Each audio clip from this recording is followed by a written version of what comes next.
আর মাত্র কয়েক ঘন্টা পরেই সিঙ্গাপুরের সাথে হামজা চমিয়ুদের ঐতিহাসিক ম্যাচ স্টেডিয়ামে আসা শুরু করেছে সমর্থকেরা।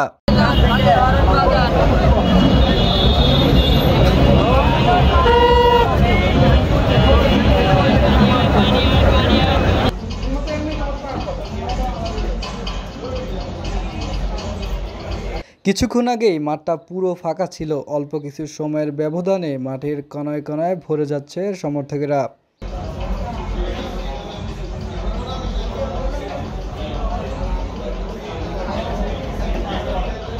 বৃষ্টির কারণে অনেকেই ভিজে ভিজে টিকিট সংগ্রহ করছে। এতেই বোঝা যায় বাংলাদেশের মানুষ কতটা ফুটবল প্রেমী।